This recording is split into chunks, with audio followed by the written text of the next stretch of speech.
In the ancient world, conquest didn't end with the clash of spears.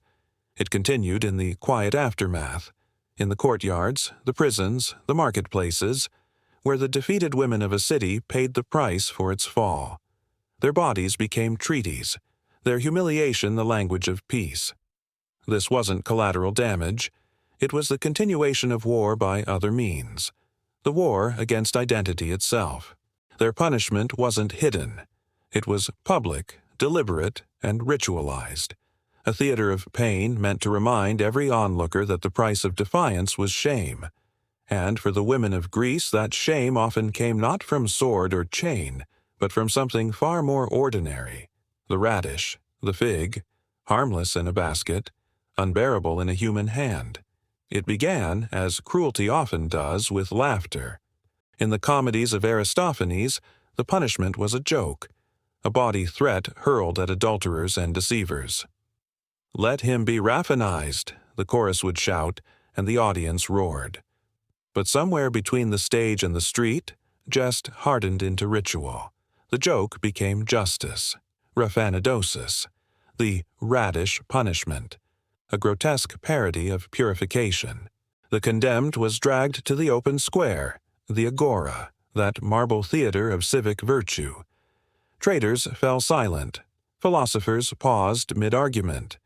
The crowd gathered not for debate, but for spectacle. The woman's hands were bound behind her back, her garments torn to expose what the city had decreed impure. Beside her, on a table or held by the magistrate, lay the objects: a radish, thick and rough-skinned, or a dried fig, shriveled and dark as old blood. This was not execution. It was exhibition. The pain was real, but it served a deeper purpose: to turn flesh into a message, to make her body a public script of disgrace. The magistrate, or sometimes the wronged husband, would read aloud her crime: adultery, seduction, impiety. Words that cut deeper than any blade. Then, with deliberate slowness, the act began. The radish or fig was forced inside her, a parody of the sexual act she was accused of corrupting. Laughter erupted from the crowd, laughter not of joy but of control. The physical pain was immediate: the coarse vegetable scraping raw flesh, the dried fruit tearing at tissue already trembling from fear. But the deeper wound was invisible: the knowledge that her humiliation had become communal property. Her body was no longer hers. It was Athens's. Some accounts say the objects were left in place, paraded through the streets as living evidence of the verdict. Others tell of them being crushed, the fragments held aloft like relics of civic purity. Either way, the lesson was clear: morality could be policed through ridicule as effectively as through force. Laughter became the law. Greek comedy had prepared the city for this, had trained them to laugh at the suffering of women and slaves, to find order in degradation. In the plays of Aristophanes, the female body was both battlefield and punchline. Xenophon, more soberly, wrote that a city ruled by shame rules itself, and Demosthenes, in a speech thick with hypocrisy, called such punishments the necessary cleansing of the polis. But what kind of civilization teaches through violation? What kind of justice uses laughter as a weapon? In Athens, the answer was always the same: the city must be preserved. Order, eunomia, demanded balance, and balance required that someone bear the weight of its restoration. In every public punishment, there was a ceremony of reaffirmation. The crowd watched, and by watching they became complicit. The spectacle didn't just degrade the condemned, it sanctified the spectators. Afterward, the woman would be released. No execution awaited her. That would have been mercy. Instead, she returned home, if she had one left, to a silence thicker than death. Neighbors turned away. Children whispered. The law had ended, but the punishment continued. In time, infection might set in. The wounds, untreated, festered. Some died from fever, others from the long decay of isolation. But most endured, their shame living on longer than the pain. In a society obsessed with purity, A single mark could exile someone from ritual, from marriage, from belonging. Even slaves, branded and beaten, could be bought and sold. But the woman marked by Raphanidosis was unsellable, untouchable, her disgrace eternal. She had become the embodiment of the very chaos Athens feared. And yet, beneath the cruelty lay something disturbingly organized, a choreography of control, the magistrate's voice, the crowd's laughter, the flash of sunlight on bronze as guards held her still. The rhythm was always the same, as if the city itself were rehearsing an old play. Because that's what it was, a play, a civic drama written in flesh instead of ink. As night fell, the agora would empty. The same ground that had echoed with jeers would be swept clean. Merchants would return at dawn. Philosophers would argue about virtue, and no one would speak of what they'd seen. But the silence would remain. The silence that always follows laughter too cruel to name. Centuries later, Roman writers would recall the practice with disgust, calling it a Greek obscenity. But it was more than obscenity. It was ideology. The belief that shame could shape a soul more effectively than any law. In the end, the radish and the fig were not tools of pain. They were instruments of meaning. The city did not punish to destroy. It punished to define. Because in Athens the body was the canvas of morality, and every wound was a lesson. Laughter became the law. The scene begins not with blood or iron, but with a vegetable. A radish, rough and cold from the soil. A dried fig, shriveled, sweet, harmless. Yet in the courts and marketplaces of ancient Greece, these were transformed into the cruelest tools of punishment. A grotesque theater where laughter became the mask for pain. To the Greeks, ridicule was not just entertainment. It was a form of discipline. In the plays of Aristophanes, the radish appeared first as a joke, a crude metaphor for sexual disgrace. Audiences howled as he imagined adulterers and effeminate men punished with it, their humiliation exaggerated for laughter. But behind the laughter lurked a darker reality. What began as comedy on stage found its reflection in the streets of Athens. The punishment known as Raphanidosis, the radish punishment, wasn't merely satire. It was practiced, witnessed, and feared. In a world obsessed with public image, the worst crime was not theft or deceit, but dishonor. To be caught in adultery or accused of seduction meant that your body no longer belonged to you. It belonged to the city's shame. The Greeks believed justice was only real when it was seen. A wound hidden was no punishment at all. So, in full view of the agora, surrounded by neighbors, merchants, and children, the act began. The condemned stood exposed, held by guards or jeering citizens. The radish, a symbol of earth and fertility, became a weapon of mockery. Its texture, its absurdity, its vulgarity chosen to deepen the degradation. The crowd would laugh, shout insults, and sometimes chant the accused's name until it ceased to sound human. The laughter was part of the ritual. Without it, the punishment lost its meaning. It was not about pain alone. It was about the destruction of dignity through ridicule. The Greeks had turned cruelty into a civic performance. Athenian law did not always record such punishments in detail, but literature preserves the echo. In Demosthenes' speeches, there are references to adulterers who suffered ignominious treatment. Xenophon writes of citizens whose public shame rendered them dead to the polis. And in the biting satire of Aristophanes' Lysistrata and the Clouds, the audience is invited to laugh at men stripped of power, mocked, and symbolically violated. These weren't harmless metaphors. They reflected a society that blurred the line between punishment and parody. To the Greek mind, the absurdity of Raphanidosis was its power. It reversed the order of things. What was natural became obscene. What was private became public. The act mocked not only the body but the very concept of control. A citizen who once ruled his household now stood as the city's fool, his humiliation nourishing the civic order like the vegetable forced upon him. The symbolism was grotesque but deliberate. The earth's produce, meant to sustain life, was repurposed to remind the condemned that he had corrupted it. There are accounts, half fact, half rumor, of husbands ordering such punishments for men caught with their wives. These were not always carried out by officials but by citizens seeking vengeance with the city's silent approval. "Let him feel what he has stolen," one accuser is said to have shouted as the crowd roared. It was justice stripped of mercy, vengeance disguised as virtue. The ceremony did not end with the act itself. Sometimes the object, radish or fig, was displayed afterward, hung in the market or crushed underfoot to complete the humiliation. The crowd might laugh, then move on to buy bread or wine, leaving the condemned to crawl away, his name already circulating like gossip carried by the wind. In Athens there was no need for permanent prisons. Memory did the work instead. Comedy fed the cruelty. Each time Aristophanes' plays ridiculed women, slaves, and adulterers, the audience's laughter legitimized the idea that shame could purify. The theater of Dionysus, where thousands gathered to laugh, was not so different from the agora.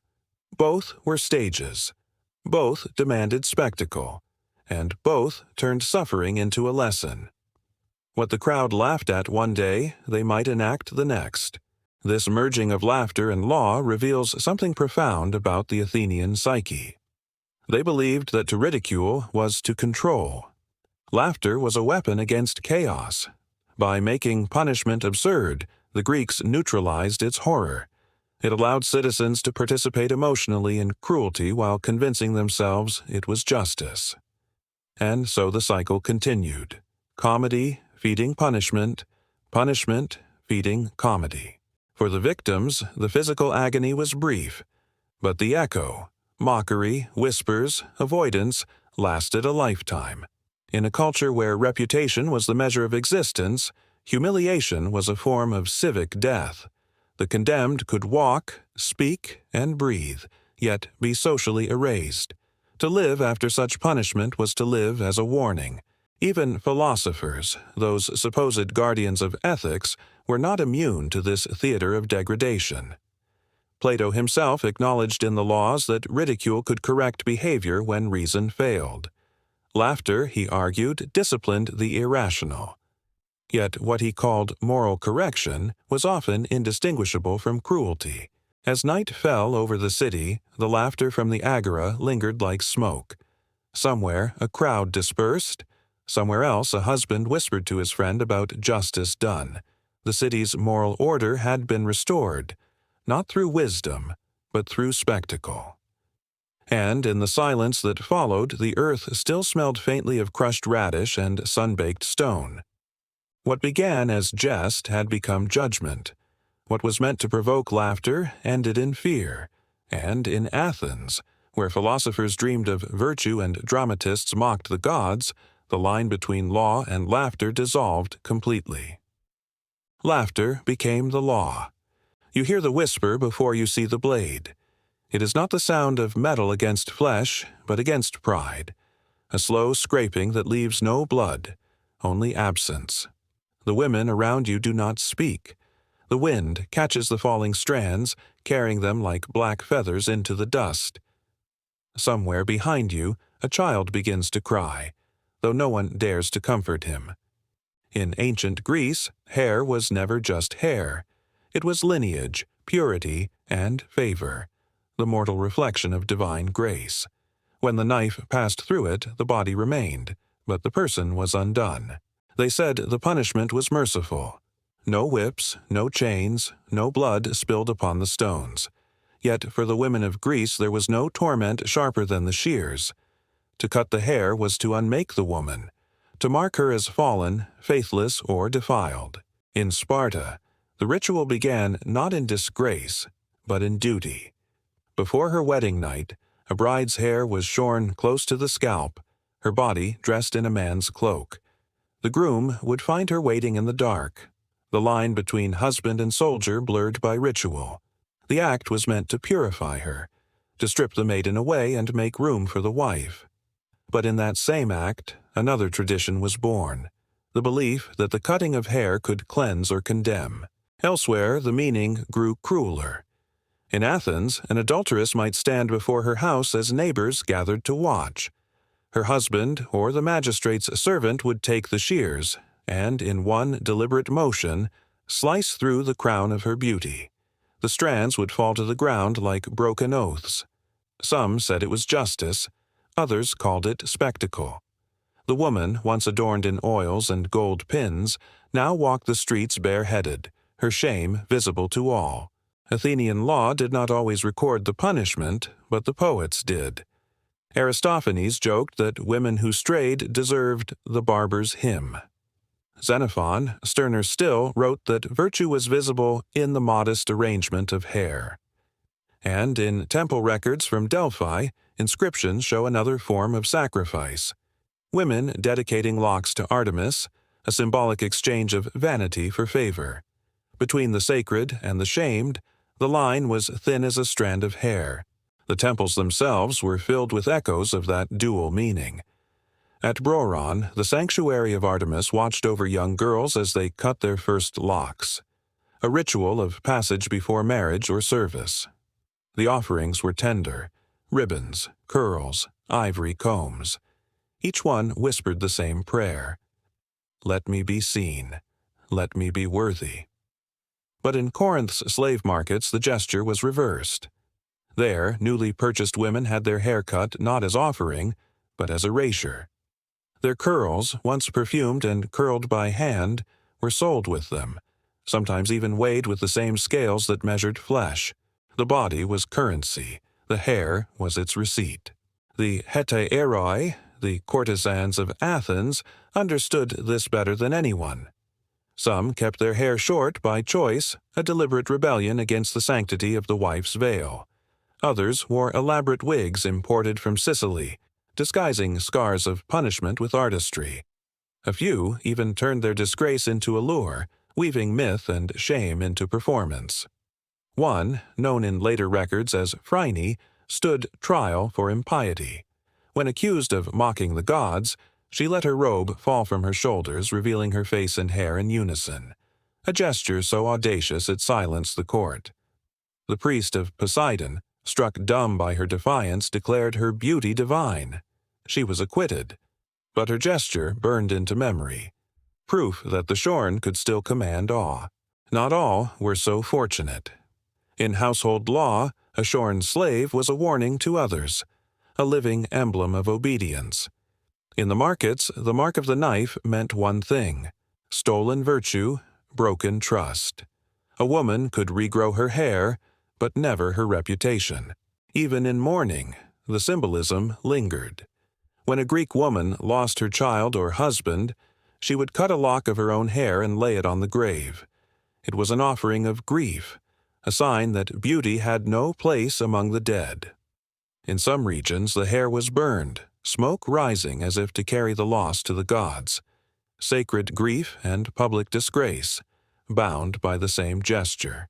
What did it mean to live in a world where the body was both temple and courtroom? Where a curl could define your worth, and the loss of it could silence you forever? In Greece, beauty was not vanity, it was virtue. A woman's hair was more than adornment. It was her lineage, her purity, her prayer. To cut it was to unmake her, to declare before gods and men alike that her place within the sacred order had been revoked. In every age, the Greeks pursued harmony, symmetry of form, proportion of face, the balance between body and soul. Yet beneath that shining marble ideal ran a darker current, the conviction that social order was maintained not by mercy, but by spectacle. Punishment had to be seen to be believed, remembered, and feared. And so the ritual endured, century after century, in homes where suspicion whispered between husband and wife, in temples where priestesses stood trembling before statues of divine perfection, in the back rooms of justice, where shame was dealt out like penance. The knife flashed once, twice, and the hair fell in dark spirals to the floor. For adulteresses, the shearing was punishment, for slaves, a mark of property, for mourners, a symbol of devotion. The same act could purify or condemn. The difference lay only in who held the blade. Some women wept, others stood silent, their tears swallowed by pride. But all knew that once the hair was gone, so too was a part of themselves the city would never let them reclaim. The silence that followed was never peace. It was judgment, the sound of a door closing, the rustle of gossip, the memory of beauty replaced by absence. In the end, there was no need for blood. The shorn head spoke louder than any cry. The body heals, the name does not.